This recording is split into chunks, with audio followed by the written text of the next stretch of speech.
What Bottas is doing in the slipstream.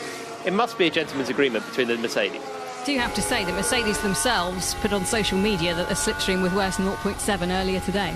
Yeah, that's the thing. This is where the information comes from, and then they say, oh no. I'd be happy with a 9-second gap. Let's leave a reasonable gap to them. We don't need a super tow. And then on the lap, it's mainly about consistency and putting together sector 2. You don't need to find something special in the braking. Stick with what's worked. Copy.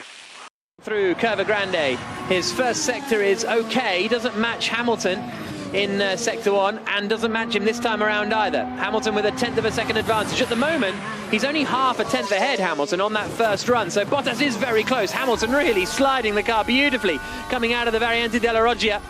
Bottas coming through the middle sector. Ricciardo does the fastest first sector of anyone. Are we finally going to see the Renault pace? Can they squeeze up into third on the grid? Bottas has a strong middle sector, fastest of anyone in the middle sector, but Hamilton is quicker still by another 10th. He's got a 2/10 advantage, Hamilton, coming into the final sector. Surely a clean parabolica, and the British driver is going to start the Italian Grand Prix from pole position. Perez and Verstappen have...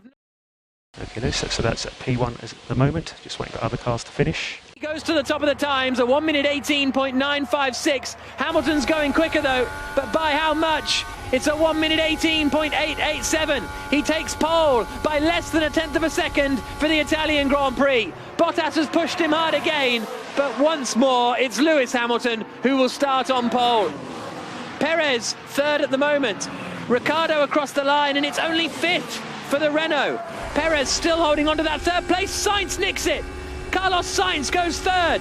What can his teammate Norris do? Only sixth place. Lance Stroll across the line in the Racing Point to go eighth.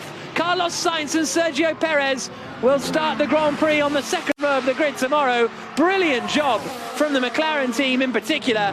Daniel Ricciardo is going to be so down about that. So are Renault, because we spoke to Ricciardo on our podcast earlier this week, which you can download on BBC Sounds. He was feeling super punchy. He was more confident, I felt, than about Spa, but where they finished fourth. But it's Carlos Sainz who is third on the grid, and his trainer in the garage looks like he can't believe it. Best ever grid spot for Carlos Sainz in the top 3. What a job. McLaren have been quick weekend. Not had the smoothest amount of running, particularly yesterday afternoon. It's all happy smiles at Racing Point as well, with Perez still fourth. Great job for Sainz and Perez to be ahead of Verstappen this time. Verstappen's got his work cut out for a podium tomorrow.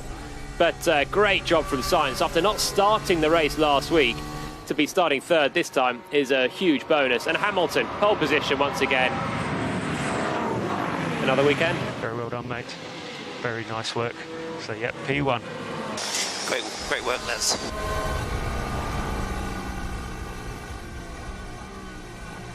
So I'd be happy with a 9-second gap. Let's leave a reasonable gap to them. We don't need a super tow. And then on the lap, it's mainly about consistency and putting together sector 2. You don't need to find something special in the braking. Stick with what's worked. Copy.